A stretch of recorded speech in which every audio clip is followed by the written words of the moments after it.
Nothing, to my way of thinking, is a better proof of a well-ordered mind than a man's ability to stop just where he is and pass some time in his own company. Seneca wrote those words 2,000 years ago, and yet they perfectly capture a strange paradox of our modern lives. We're more connected than ever before, our pockets buzzing with the ghosts of 1,000 digital conversations, but so many of us have never felt more alone. Have you ever known that feeling?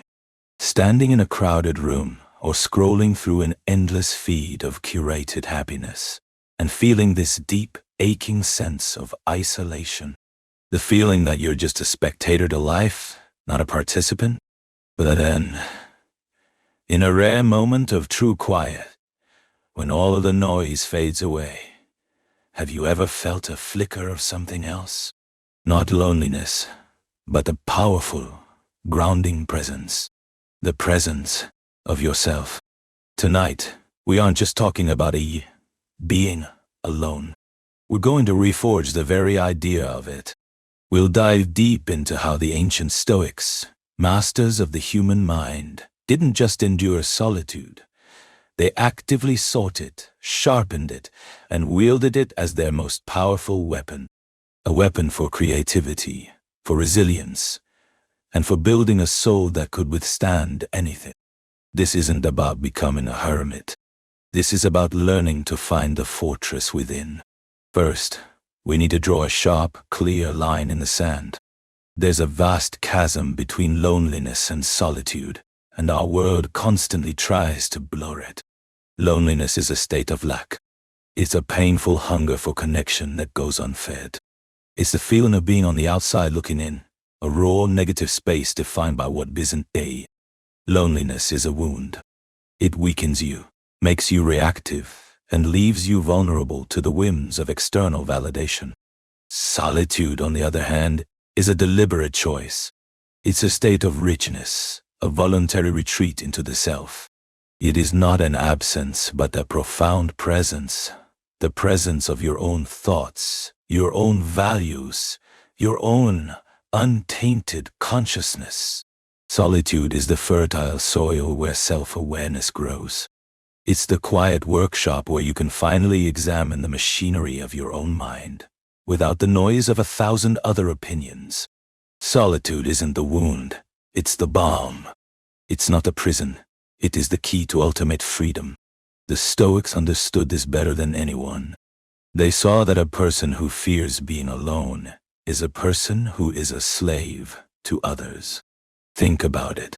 If you can't bear your own company, you will constantly chase distraction, validation, and noise. You'll say yes when you mean no. You'll laugh at jokes you don't find funny. You'll twist yourself into shapes you think others will approve of, because the alternative, being left alone with your unexamined self, is just too terrifying. This is the definition of a fragile life. The first great master of solitude we must study is the one man who had every excuse to be distracted, Marcus Aurelius, the emperor of Rome, the most powerful man on the planet.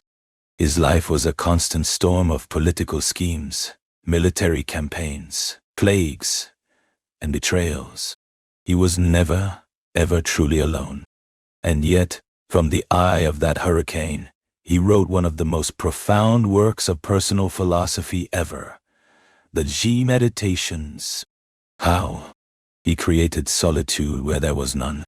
He had to steal his moments of solitude, in the pre-dawn quiet before the empire awoke, or late at night after the day's battles were done.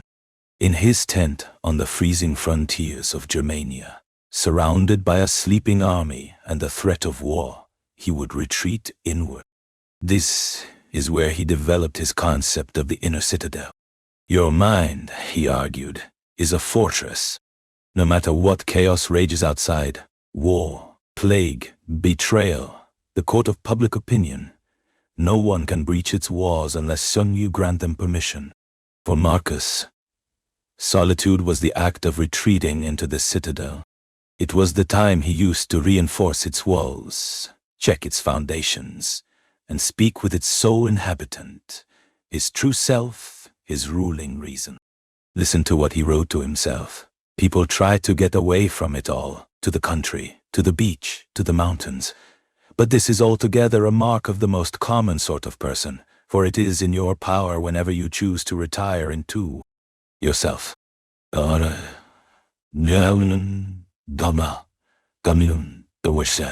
Think about that in your own life. The constant barrage of notifications, emails, demands. We think escape is a physical place, a vacation. But Marcus offers a more radical, more accessible escape. The one into your own mind. It's the 15 minutes you claim before dawn, not to scroll, but to sit with a cup of coffee and just kiting. It's a conscious choice to go for a walk without headphones, letting your thoughts rise and fall with the rhythm of your own steps. But here's the secret. Marcus wasn't just relaxing in his inner citadel. He was training. He used that solitude to practice the core tenets of Stoicism. He rehearsed the challenges of the day ahead.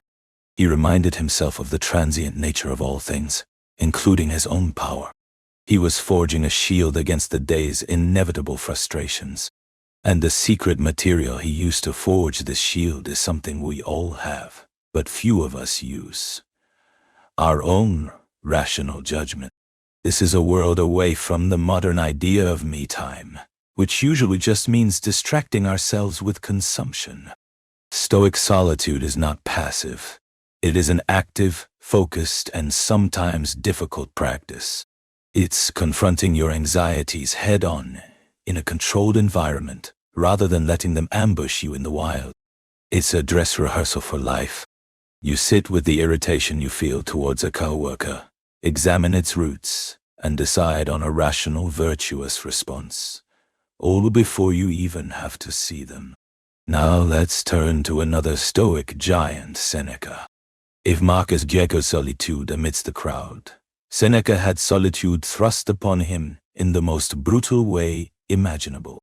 At the peak of his power as advisor to Emperor Nero, he was framed for a crime and exiled to the harsh, remote island of Corsica. Stripped of his wealth, his power, his friends, his home. This would break most people. But for Seneca, this exile became his ultimate laboratory. It was in this crucible of forced isolation that he produced some of his most enduring work. He wrote on the shortness of life, and in a letter to his mother, he comforted Ihe about his exile. And in that letter, he makes a breathtaking philosophical leap. He argues that his physical location is irrelevant to his happiness, because his mind is his true home, and his mind can travel anywhere. So long as you have your mind with you, he wrote, you can't be in exile. He reasoned that virtue, wisdom, and tranquility are not products of your environment. They are products of your soul. He could study the cosmos, contemplate virtue, and converse with the great thinkers of the past through their words, right there on that desolate rock. His body was imprisoned, but his mind was freer than ever. He transformed his punishment into a philosophical retreat. This is such a powerful lesson for us. We all face our own kinds of exile. A period of unemployment. A painful breakup that leaves you suddenly alone. A chronic illness that confines you to your home. The natural reaction is to see this as a tragedy. But Seneca asks us to reframe it. What if this forced solitude is actually an opportunity? What if this is just the universe clearing your schedule so you can finally get to know yourself on a deeper level? Seneca teaches us that the greatest prison isn't a remote island, but a mind that depends on the outside world for its peace. Solitude, even when forced upon you, can be the very tool you use to break out of that mental prison and discover that your freedom was inside you all along. So forced isolation can be a catalyst, and chosen solitude can be a training ground. This brings us to our third Stoic titan, a man whose life was the most extreme of all, Epictetus. He was born a slave. He owned nothing. He had no control over his body. His master deliberately broke his leg, leaving him lame for life. And yet, it is Epictetus, the slave, who is the most forceful and uncompromising philosopher on the topic of freedom. His perspective on solitude is radical. It flips our entire understanding of freedom on its head. For Epictetus, almost everything you think is important is outside of your control. The opinions of others, your reputation, your health, your wealth, even your own body.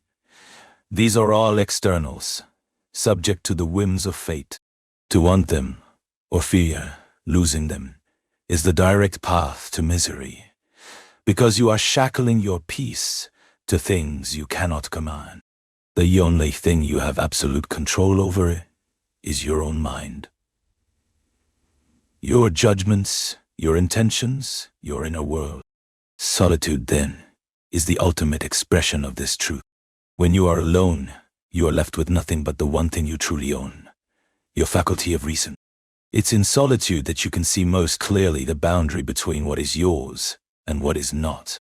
When someone insults you, you're not alone. You are with them and their opinion. When you crave a promotion, you're not alone. You are with your boss and the company's whims. But when you are truly by yourself, you are forced to confront the raw material of your own consciousness. And this, right here, is why so many of us are terrified of it. True solitude strips away all the externals we use to define ourselves, our jobs, our social circles, our things. You are left in a room with just your thoughts. And if you haven't cultivated a good relationship with your thoughts, that can be a scary place to be. But Epictetus saw this not as a danger, but as the fundamental work of being human. The goal is to become a person who is perfectly content in their own company, because they know that their company is the only thing they can ever truly rely on. Let's make this practical. Think about the last time you were anxious, maybe waiting for an important text. That anxiety is a form of mental slavery. You've handed over your peace of mind to an external event you can't control. The Epictetan practice in solitude would be to sit with that feeling, acknowledge it, and then have a firm talk with yourself. Is the arrival of this message in my control? No. Is my reaction to it in my control? Yes. Therefore, I will focus only on maintaining my own tranquility, which is mine, and not on the message, which is not. Nay, this is the weaponization of solitude. It's not about hiding from the world. It's about using quiet moments to train your mind, so that when you re-enter the world, you are no longer a slave to it. You are a free citizen of your own inner citadel. You can engage with life, love people, strive for goals, but your core well-being is no longer held hostage by the outcome. That is the invincible freedom that Epictetus, the slave, taught. So how do we actually do this in our noisy lives? The Stoics were practical. They gave us tools. Here's how you can start forging your own solitude. First, schedule it. Don't wait for solitude to find you. It won't. Put 15 minutes of quiet thought in your calendar, like a non-negotiable meeting. A digital Sabbath where your phone is off for a few hours. Treat this time as sacred. Second, in that solitude, practice active reflection. This is where journaling, the way Marcus did it, becomes a superpower. Don't just record what happened. Have a dialogue with yourself. Ask, why did that comment bother me so much? What underlying belief does that reveal? Is that belief helpful? Use your journal as your private laboratory.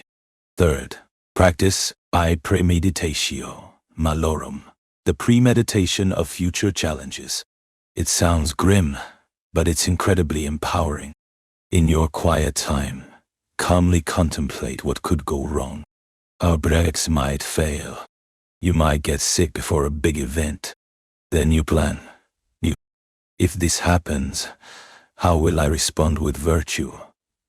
How can I use this to practice courage or patience? You're essentially creating a flight simulator for life's difficulties.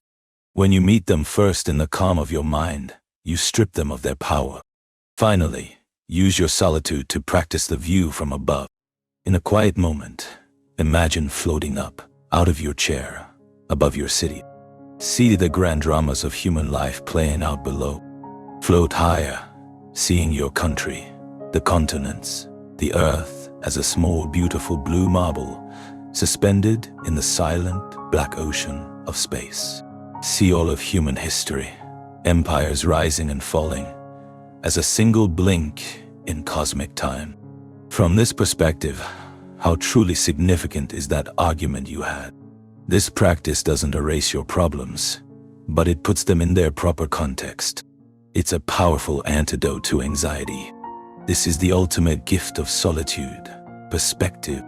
So you see, solitude is not an empty space to be feared. It is a tool, a forge, a weapon. For Marcus Aurelius, it was the inner citadel. For Seneca, it was the forge that turned punishment into creation. For Epictetus, it was the very arena of freedom. It's not about running from the world. It's about building the strength inside yourself to return to the world and engage with it on your own terms. With purpose, with virtue, and with an unshakable inner peace. If this idea of transforming solitude from a burden into a strength resonates with you, and you want to keep exploring ancient wisdom for modern life, make sure you subscribe for more. In the next video, we'll explore a related and often misunderstood Stoic concept, amor fati, the art of not just accepting, but loving whatever fate throws at you. Now, I'll leave you with a question to ponder. What is one creative project, one important decision, or one personal insight that you have only been able to achieve during a moment of true solitude? Share your story in the comments below. Let's build a conversation around our quiet victories.